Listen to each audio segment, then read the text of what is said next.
What's good, everybody? Welcome Sure, into another episode of Inside the Green Room. With Danny sure, Green, sure. I'm Harrison Sanford. We're going to break down all the action that we saw in the NBA on Wednesday night. Tuesday night, Danny was kind of too quiet for my taste. I know it's election night, but bruh, we could at least had one game, Adam Silver.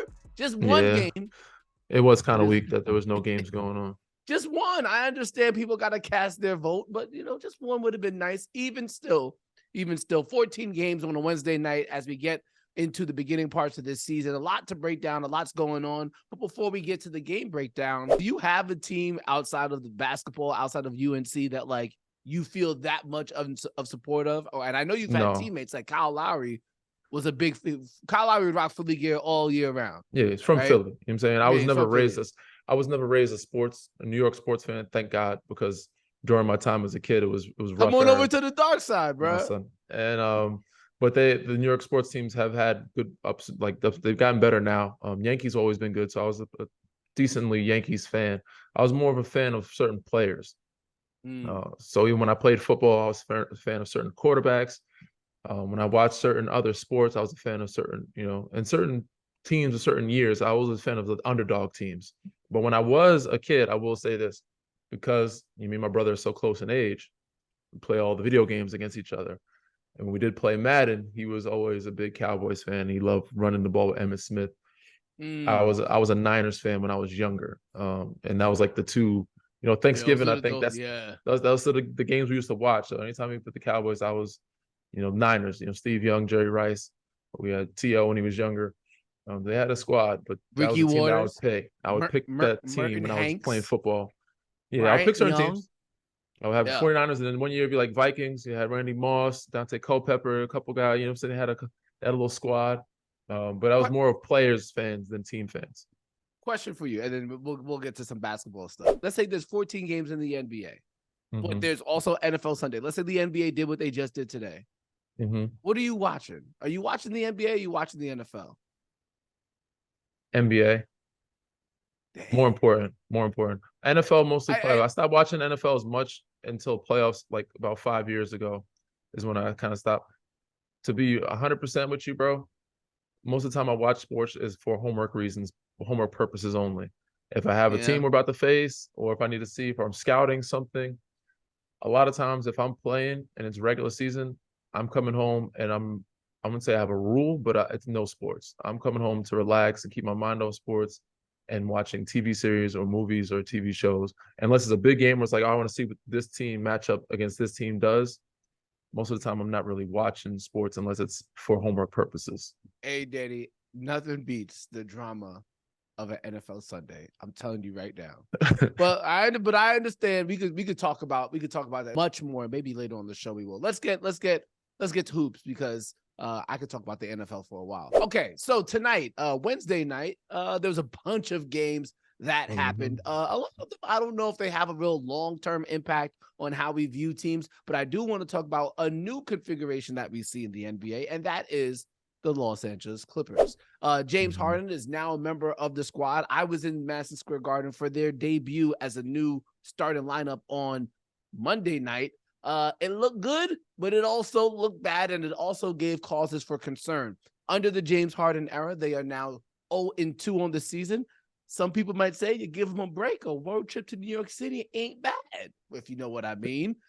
With that being said, what are your impressions of how the Harden Clippers are looking through their first two games? At first, all right, there's a multitude of thoughts that came throughout this whole process. One, it's too early. It's too early to tell. You need to give him time. But at first, when the trade happened, mind you, James is still getting to rhythm, trying to figure out himself. He hasn't played in training camp much. He hasn't played in regular season first 4 or 5 games. So he's had to get some time to get his legs up under him. But he does look like he's in pretty good shape. But rhythm, not in rhythm. Them in rhythm and chemistry-wise, definitely not. They have a lot of talent. They had a lot of pieces and capable pieces of scoring. Right now, they're not doing that. They have a multitude of guys that can put up 20, 30 a night. You would expect them to average about 120. I think the last 2 games, they've been under 100, if I'm not mistaken. I know against the Knicks, it was very low scoring. And tonight, I think they scored. Tonight they had 90. Tonight they had 93 overall, 93 points overall. Shot 8 of 36 from 3. Only got to the free throw line 13 times, which could be a cause for concern against the Knicks. Yes. They lost 111-97. Allowed Julius Randle to get his first 27-point game or 25-point plus game of the season. I think it's the first time Julius hit over 20 this season, if I'm being honest with you. But yeah, I don't know. I think he's had over 20. They haven't shot well. They shot well, really. They shot really well. The last 2 games, I think the Knicks have. I watched them against the Spurs tonight. They came out hot. But the cause for concern, overall from the field, Clippers tonight against the Brooklyn Nets, 36 of 91, 35% from the field. So 39% ain't good, 22% from 3 ain't good. And when you have a team that features James Harden and Kawhi Leonard, feels like 13 free throw attempts is almost unacceptable. All right, that's that. Those are the stats for you. For sure. Back to my thoughts and concerns from the start of the trade was who's going to play the defense. You got a couple guys that are very capable, but haven't had to carry that load in a while. You know what I'm saying? PG is a very good defender, so is Kawhi, but they've always had other guys around them to help carry that load defensively with another rim protector. They still have Zoo back there, but when you have a bunch of scorers, naturally, they're not as locked in for 48 minutes and putting in that effort on the defensive end of the floor. So when you start all 4 of those guys, it's like you better outscore teams, because if you don't, you're lacking a lot. You're missing out or losing a lot defensively. And I think that's what they lost in the trade with the 4 guys they traded away, the depth and the defensive rebounding. Now, PJ Tucker, be one of the defensive guys, will take some charges, give you some grit, can only do but so much. So once again, the concern for me was when the trade happened is who's going to be your defensive stopper, especially on the perimeter. Where are you going to find the defense outside of Zoo at the rim? Who else is going to be a rim protector? Who else besides Norm off the bench is going to give you something? Bones is not playing as much. Terrence Mann, I think his minutes is down. So it's still too early, but there is some cause for concern for me on the defensive end, especially with the fact that the offense is not scoring right now. So until they find the rhythm and have offense scoring, you better find somewhere on the defensive end to be able to hold teams under 100, which is going to be tough to do. Yeah, I mean, I think in this NBA, you might as well try and outscore them because teams are going to get to 100 one way or another. With that being said, I think, what's interesting, as I was watching them play at MSG Monday night, I was like, it reminded me just how damn good James Harden is as a passer. Like his ability, like the passes he makes, his IQ with the passes. And I'm saying to myself, man, Zubac might turn into a double-double guy off the strength of James, because his rolls to the rim, James is going to find him, and you'd be making a mistake. You'd be making a mistake leaving Paul George or Kawhi open if you try to cheat on that roll. So feels like it could be, it feels like the offense could do its thing. However, Danny, as I was watching the game on Monday night, I was saying to myself, there's 2 issues. Number one, they're always going to leave Westbrook open, which is why I believe eventually he should be the 6th man. He should be leading the 2nd unit, and they should start Terrence Mann when he becomes healthy. That could happen their next game. He's been out for the last 2 games at the very least. That's number one. And I think Ty Lue will eventually get there where he puts Westbrook off the bench. And I hope Westbrook doesn't see that as a demotion, because it'll allow him to, be the best version of himself and the team, in my opinion, too. The other thing as well, I started to see it, Danny, and I could only imagine, you might get frustrated if you only get 2 looks, right? I could imagine what it feels like if you're Kawhi. I can't even imagine, but if you're Kawhi, if you're Paul George, if you're Westbrook, and you're like, hey, I should just take this shot. This is a good shot for me. All right, I'm Kawhi, I'm Paul George, I'm James Harden, I'm Russell Westbrook. I'm taking this shot. It's a good shot. You're used to getting 20 to 25 when you're only getting 15 or 12, 12 to 15. It can build up. Yeah, you got to build one. You're trying to get your rhythm. So like these guys are used to getting a certain amount of shots so that they could shoot well overall. So like not having a shooting rhythm is going to be very difficult for them to get to that point where they're comfortable with that. And then also too, just like how fragmented the offense can be when somebody just breaks off and does their own thing. So 100%. I think that's going to be the biggest challenge for them trying to find a rhythm, and you could talk about it. And 100%. like trying to have a Offensively, rhythm with a minimal amount of shots is it's one gonna of the be most tough. difficult things for any player. And I think that's the other concern that I had. Is offensively is I wouldn't say they have too many guys that need the ball in their hands a lot, but kind of sort of that deal. Yeah, they're And not catch and shoot guys. No, and even with Russ coming off the bench, he's still going to share the floor with James a lot. And the fact that James is going to have to split time off the ball, he's not going to be able to make the passes that you're saying, the IQ making the plays. Mind you, Kawhi's used to having the ball a lot more in his hands. PG's used to having the ball. I already thought it was a lot of adjusting for PG and Kawhi with Russ being there because he needed the ball in his hands. Even though they meshed and made it work, and they're still making it work, and it was something that they were trying to figure out. Now you add James to that, and it's like, damn, now they're splitting even more time with not having the ball in their hands as much. So them trying to figure it out is going to be harder for all those guys to get into rhythm and stay in rhythm. So that's why I say, a lot of that's going to have to come for them to win games. Defensive end of the floor, they have to figure something out to where, they can get more opportunities offensively. So the more turnovers, the more stops they get, the more pace they get up, the more shots and more rhythm those other guys can stay in rhythm. The more opportunities, you need more shots. And the team that's doing that really well is Indiana. Indiana surprisingly enough, they're putting up numbers right now, bro. Like they're putting up high scores, and even the other night there was some high scores. Putting up 150 something points. It was crazy. Yeah, no, pace is everything, particularly in this NBA. And right now, as I looked at it, I think the Clippers were middle of the pack in terms of pace. But obviously, when you bring a guy like James in, he just plays at it's interesting because Westbrook plays at one pace and Harden plays at a totally different other. And they're going to have to try and find the balance between those two. Going to be an interesting experiment, but I still can't be convinced, Danny, that they don't have a shot to beat anybody when it comes down to the Western Conference playoffs. All right, real quick before we go to break, Sixers took down the Boston Celtics tonight. Celtics coming in with one of the highest rated offenses in the NBA, and it feels like it's going to be that way all year long because they are launching threes. But tonight did not pay out in their favor as they lost to the Sixers. Joel Embiid, once again, balling at home. Tyrese Maxey, not as efficient from the field, but a win is a win is a win is a win. Your thoughts on the Sixers?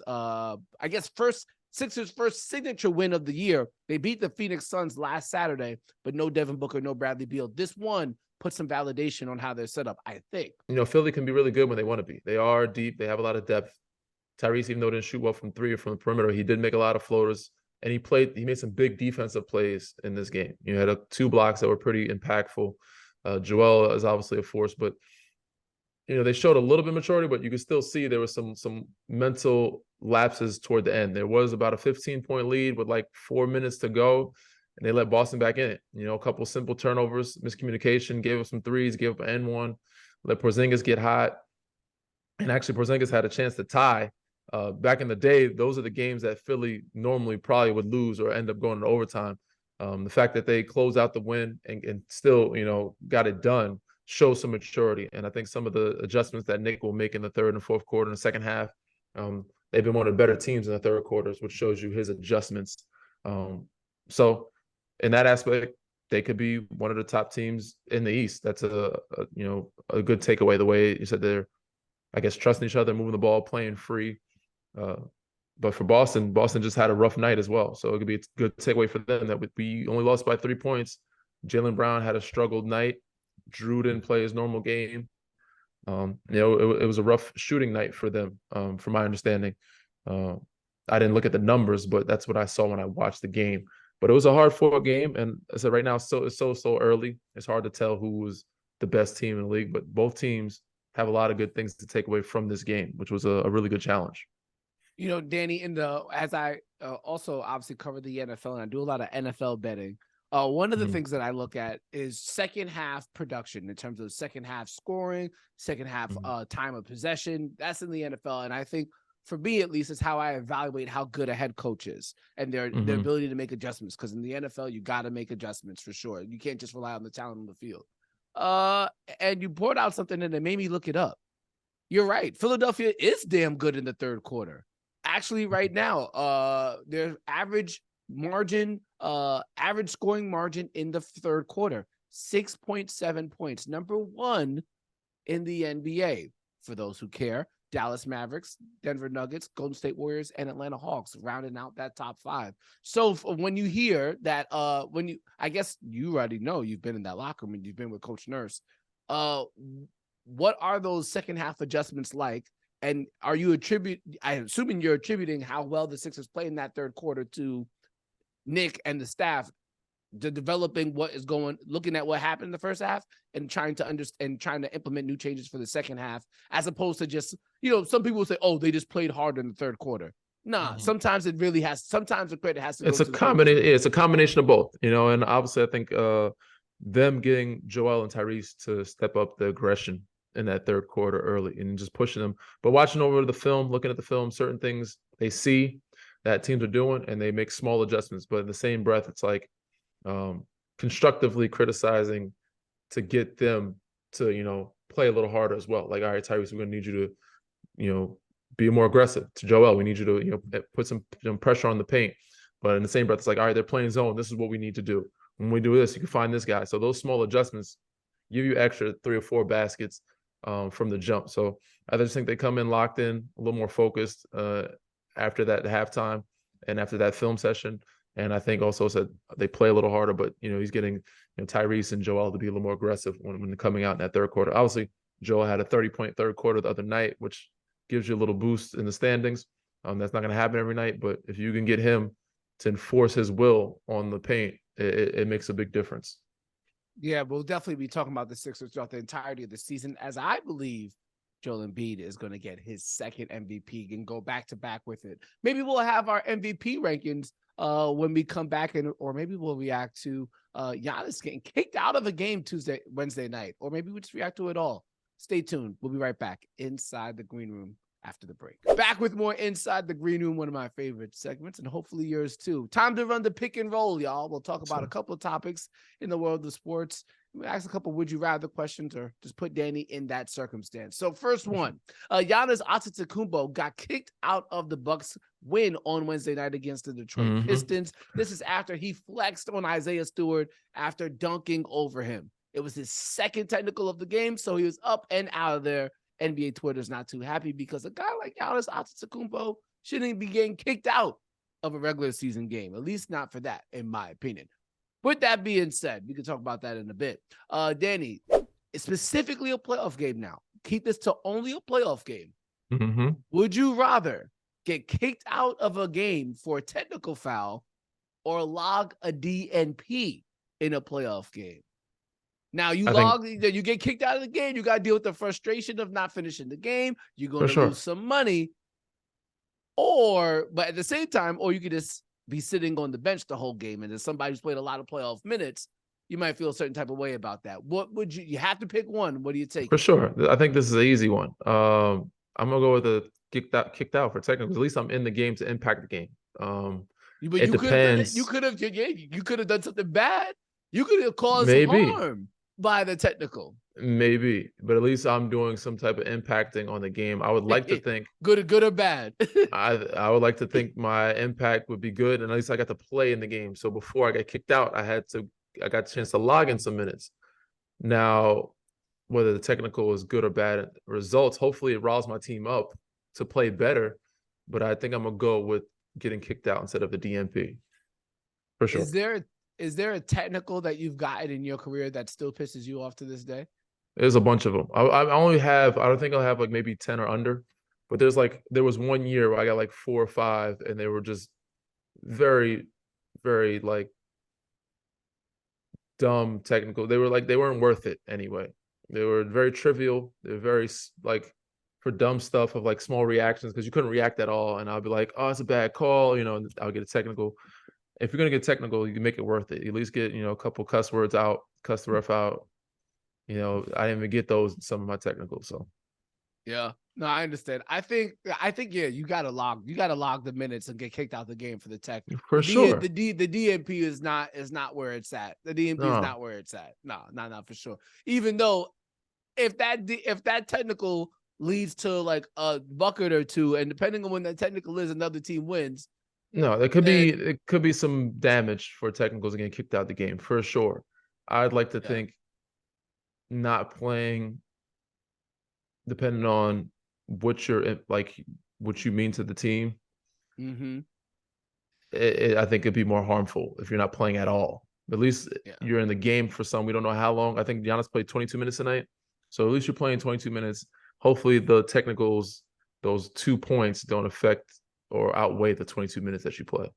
Yeah, for sure. All right. Also Wednesday night, Anthony Edwards, Danny. He's about to be one of those ones. He balled out. No, he's already one of those ones. Yeah, you're right. He is already one of those ones. 25 points against the New Orleans Pelicans. And what I really love about Anthony Edwards' games is the pride that he takes on the defensive side of the ball as well. We saw a couple really good defensive moments from him and the Timberwolves on Monday night as they took out the Boston Celtics, a matchup of two of the top teams in terms of defense and offense in the NBA. It was a lot of fun to watch. But it was also a lot of fun. It was to read these rankings that came out by ESPN, and it was a poll conducted by Tim Bontemps and a handful of other writers trying to figure out who are the top 25 players based on potential in the NBA that are under. Is that 25. What it said? It said based on potential? Yes, it said based on potential, because I already see your face. I already see your face. All right, here was the top 5. Number 1, Luka Doncic. Number 2, Anthony Edwards. Number 3, Victor Wembamyama. Number 4, Tyrese Halliburton. Number 5, Ja Morant. What's wrong with the list? A lot. If you're going strictly based off potential, then obviously Victor Wembanyama is number 1.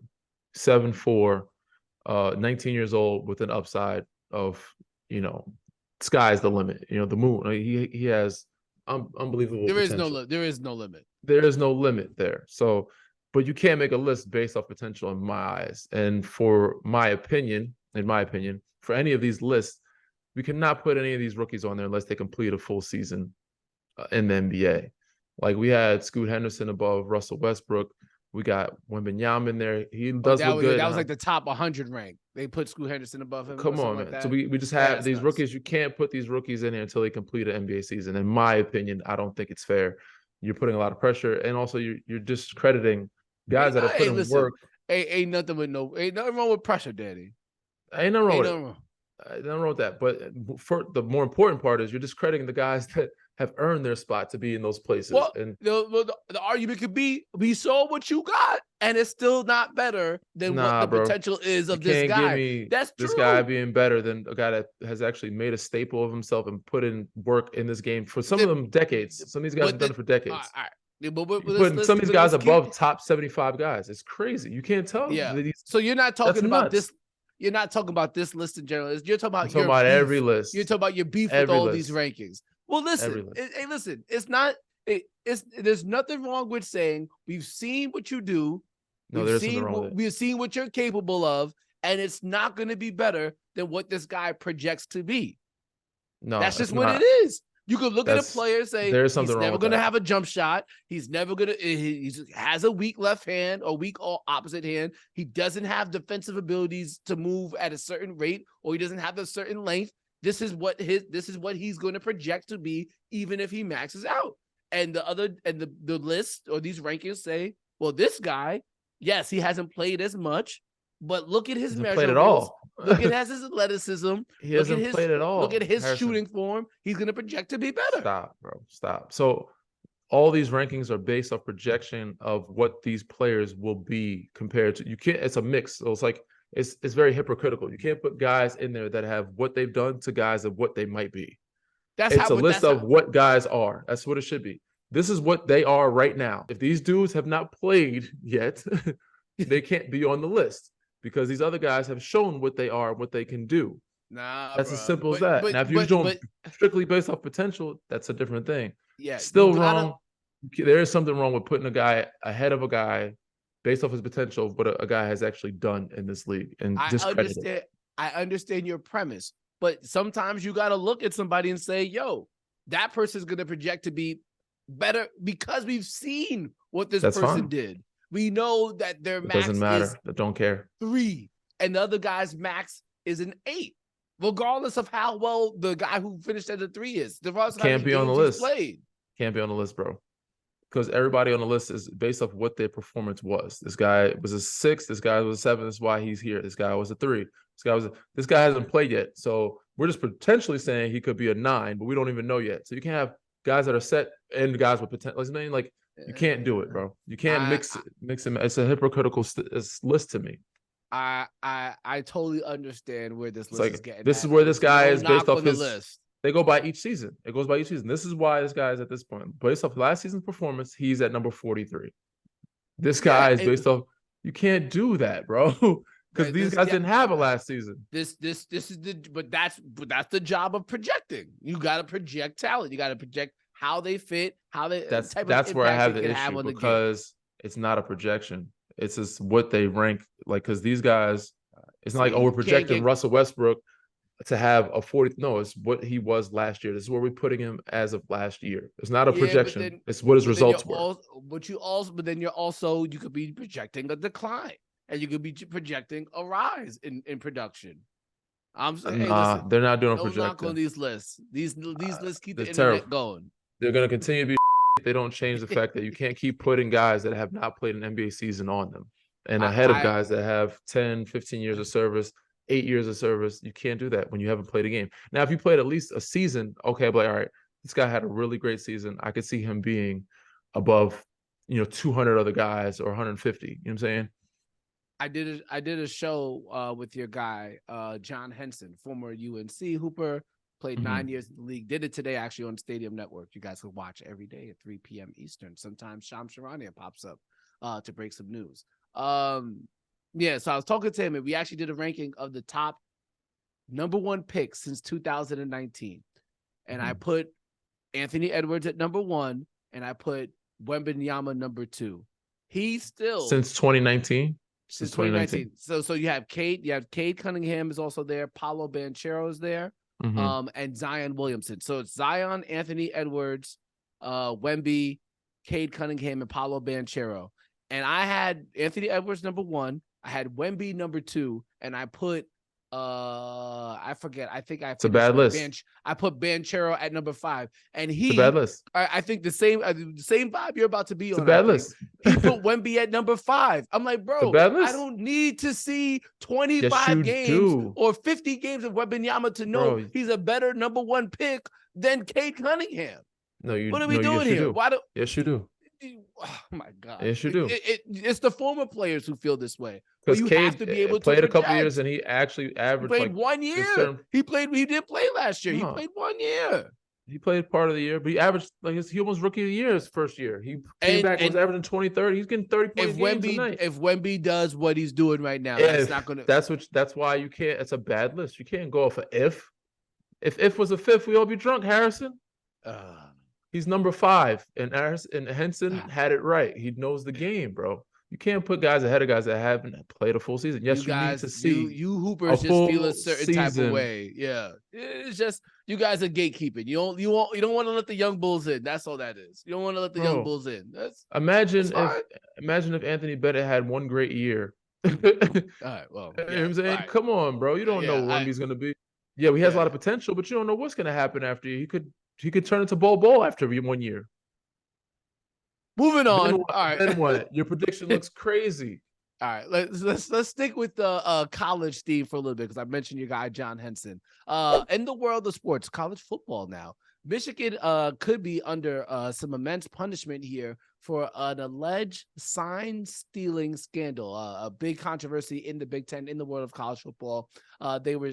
It has been reported, and there's video of it, of them going to extreme lengths to steal signs from other teams, whether that is sending players to the game, whether it's sending staff to another opposing team's game, or even having staff members dress up as members of opposing football members of the staff and being on the sideline for the game. It's absolutely out of control. But it brings me to my next question, Danny. Let's just say,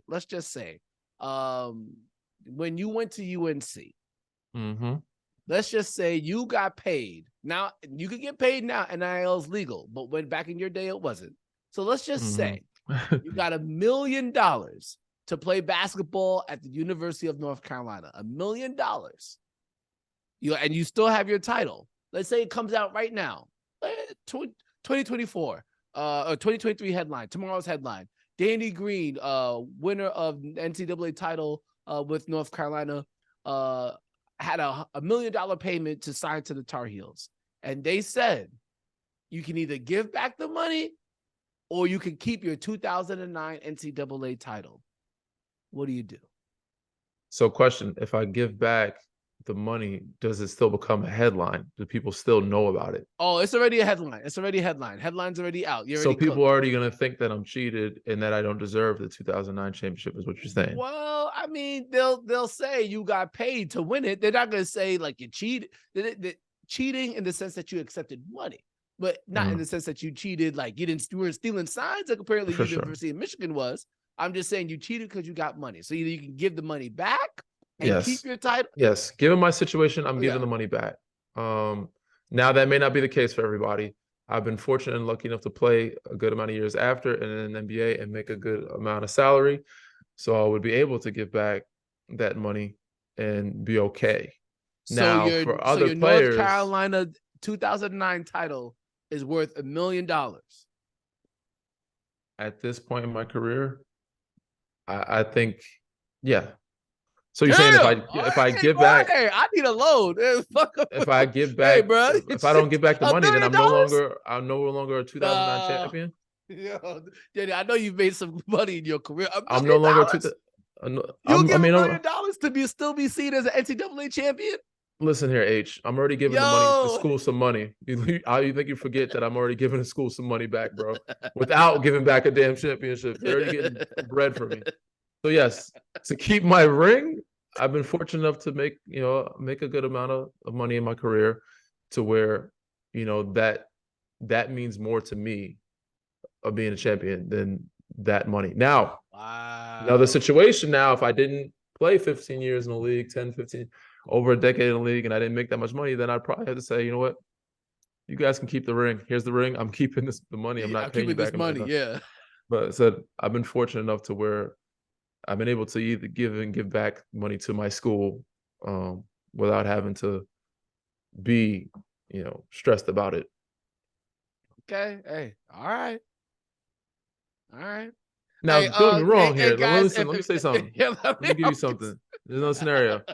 Now, if I actually didn't play, I think that the process, now, if I was just a player on the bench, you know what I'm saying, that didn't play at all, I didn't earn it. If I was like a bench player or, a walk-on or something like that, and I was like, I wasn't impactful. Actually, I'm not saying none of those guys, all those guys put in blood, sweat, and tears, practice day in and day out. But I think being a part of being on the floor every day and earning it, it means a little more. Now, if I said I was a guy that didn't play much at all, if I was a freshman that didn't play at all, I'm keeping that $1 million. You know what I'm saying? It's a different situation. So I think me putting my body in line was worth like that $1 million a year for sure, to give worth that ring. Fair enough. I wouldn't do it, but then again, I haven't played 15 years in the NBA, so I can't understand. I can try, but I can't. All right, last thing here before we go to break. Bradley Beal made his debut for the Phoenix Suns on Wednesday night as well. Shot 3 of 12 from the field, 3 of 6 from 3. Overall, the Phoenix Suns did manage to get a 1-point win over the Chicago Bulls, and the Chicago Bulls are another story that we can talk about on another day.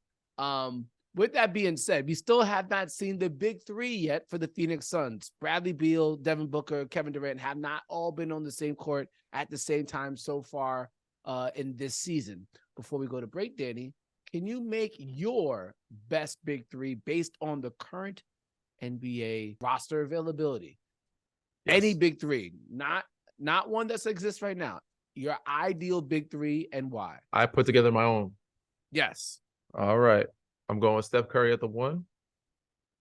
I'm going with LeBron James. And my big man, it's a toughie. I think I'm going to have to go with it's a tough one. This is between Joel and Jokic. So you're making this clear. If that you want your big three based off a big, a wing, and a point guard. Yes. Okay. You don't want a big three based on you need wing. A balance. You don't want a Kawhi, KD, Paul George big three. You don't want a balance. Need a balance. Okay. I need a balance. I need a point guard. I need a solid backup, of course, but I need I need a great wing, and I need a great big man. And I'm leaning toward Jokic because he's more of a passing big, and I feel you can run a lot of offense through him. With, Steph is, I'm gonna say underrated. They're all really good players, but more passing. So They're very good scoring. They do a lot of other things, but they're also great passes, which you can run an offense through either one of them at any point in time. Your role players can still get off and be helpful. So I'm going with those three. Steph, Bron, and Jokic. Three great passing, unbelievable scorers. Yeah. Okay. Fair enough. All right, I'll give my big three next time around when we do another episode. We'll be right back with more Inside the Green Room. Back with more Inside the Green Room. About to wrap up the show and see you guys next week. Make sure you follow us on Instagram, Inside Green Room, and as well on Twitter at Green Room Inside. Before we go to break, Danny, I will tell you this. Tonight was one of those nights. There was a Christmas in the air. And it's making me feel as if the holiday season is on the way. This weekend, there's actually some holiday markets opening up in New York City. I'm probably going to check one or two out. My question for you before we get to some more basketball talk, when is it too early to start playing holiday music? Is it too early to watch holiday? What holiday? Christmas. Can I start watching Christmas movies right now? Yes. And listening to Chris. Yes. They are playing. As soon as it gets cold? As soon as November hits, mid-November. As soon as it's dark by 5 p.m. Halloween is over. Yeah, as soon as Halloween's over, that week after that, people are putting up Christmas and getting ready for Christmas. Even though Thanksgiving is the next holiday, people kind of skip it in terms of movies and cheer and decorating your house. But Christmas time is, as soon as Halloween hits, is over. The week after that, you're pretty good. Yeah. Okay. Fair enough. I'm sure you're looking forward to your first holiday season as a father, aren't you? I am. Every day as a father is amazing. The guy is growing, learning his voice, little new things that you see a human develop is a impressive thing. What okay, so now that you are back to being a free agent again, what's the routine like? Still trying to be in shape, but obviously yes, taking advantage of the opportunity to be as you family. are, first time father. Yeah. Yeah. During the days, I'm trying to spend as much time with him. I get my workouts in late nights because that's when he's asleep. He'll get most of his sleep, and she takes over most of the time. We usually have a night nurse nanny, but it's a little hard to find in this city. In Philly, we have one helping during the day, but daytime I'm with him as much time as possible. At night, I'll make sure I get a couple lifts in during the week and make sure I'm getting some shots up and getting some conditioning in, for some time. So got to stay ready, man.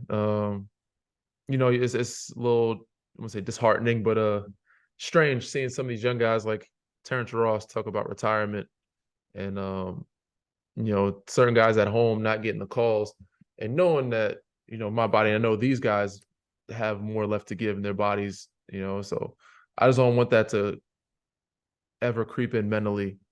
I think that's the first thing that gets you. You get a little down, you get a little disappointed, some things don't go your way, then you're thinking like, you can't let that get into your mind, especially when your body still has a lot left to give. Mm-hmm. Yeah, for sure. You definitely gotta, I guess in the words, you gotta stay ready so you don't have to get ready.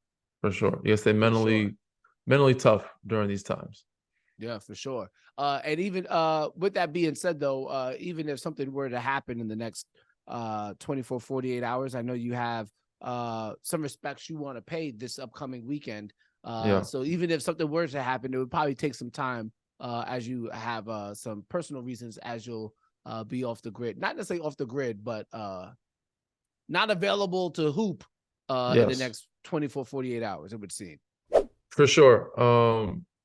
It's been a rough, I wouldn't say couple of weeks, but I had a rough week since the trade has happened. Obviously, the trade has affected me in a job perspective, and off the court, I've had some family issues. So this weekend, I will be laying my grandmother to rest or celebrating her life, as you will. Before I get to her, I'll want to pay my respects to Walter Davis, fellow Tar Heel, Matthew Perry, him and his family, condolences. These are people that I've always looked up to and watched for decades, who've shared cheer and brightness and laughter in my life. I'm a big Friends fan, so I want to show love to him and also my Tar Heels, of course. But more importantly, I've been affected to the memories that my grandmother, the most laughter I've gotten in my life, the most joy and happiness is from her. She was a sweet, beautiful German woman who made her mark in North Babylon, New York. She was born in the Bronx, raised three great ones, great boys, one being my dad and my uncles. She was brilliant. Is where I get my smarts from, even though I'm not as smart as I would like to think I am. But she loved animals. And like I said, she helped raise my cousins. She helped raise me, all the kids. And, I know I made her proud, being able to play, to carry on the green name, but also to play for one of her favorite teams. She was a big Lakers fan, and she loved Magic. She loved Magic. But Carolina, she got to see me play. I've had her for 36 years of my life. I've been very fortunate. This is the first passing in my family that I've had since I've been alive. So I've been very lucky in that aspect. I've never had to lay anyone else to rest. This is the first. But with things like this, it brings the family closer together. It also brings you to ask questions and learn more about your family background, her and her mother, and how they came. Like, what made you come to North Babylon? But there were so many things that I wanted to say about her in a caption on Instagram, but I just feel like there's not enough words, And I guess the best way to describe her, to show how much she meant to me, would be here. And she meant the world to me, man. Her, and of course my new baby, my new son, they are my two worlds. And unfortunately, I took the time for granted, and two of my worlds could not meet. That's one of the very few regrets I have, but I know she's proud. She got a chance to see his pictures. She got a chance to see that he was here in this world and see what he looked like. But yeah, it was a tough one. It was a tough one. But she knows that I loved her. She knows that her family loved her, her grandchildren, great-grandchildren, her boys. We're going to celebrate her, send her off the right way. And I know that, she can rest peacefully. I'm glad that somebody was there with her. She wasn't alone. And she went in her sleep. So, she had a great life, man. She lived 79 years, and I wouldn't have it any other way. She did all she could for us, and I did all I could to make her proud, and all of us did. So, yeah. I appreciate you guys and everybody else sending love, Instagram, and checking in. So thank you. But the family's doing well, holding strong, and we're going to carry on her legacy as best we can, because she was the starter of it all, of the Green Boys. Yeah, much respect to your grandmother, and obviously it's a difficult thing to deal with. So I can't imagine. Obviously, there is that. You do wish that your son had met her, but hopefully, depending on how you view the afterlife, hopefully she is viewing him down, for sure, down on him with a big smile on her face. 100%. And I don't know if you know this, but a lot of people say that when babies start to talk, they're talking to the spirits or the angels, and he's starting to learn his voice, and he's doing a lot of talking now. And they're like, "Oh, he's talking to your grandmother, man." So yeah, that's all. That always brings me joy that I know she got a chance to see his picture before she passed. It's crazy because I was supposed to see her soon, but everything happens for a reason, and this will bring my family closer together, and we'll find ways to keep her name and her memory alive and her legacy, strong. So yeah, no, it's one of my friends, and him as well. He actually just put his grandmother to rest as well. It's an interesting place to be in when we get to the age that we are, because now we're late 30s. We're seeing people, we're seeing people that we grew up under get older in age. As obviously we're getting older too, but I don't think we're not thinking about our mortality at our age. No, take it for granted, man. We take it for granted. Yeah, for sure. So best wishes, and may she rest in peace. And Thank you. I hope there's some solace you find with all the ceremonies that will be happening this upcoming weekend. When we come back next week with more Inside the Green Room, we'll be continuing to dive into the NBA and more into the life of three-time champion Danny Green. We'll see you guys next time.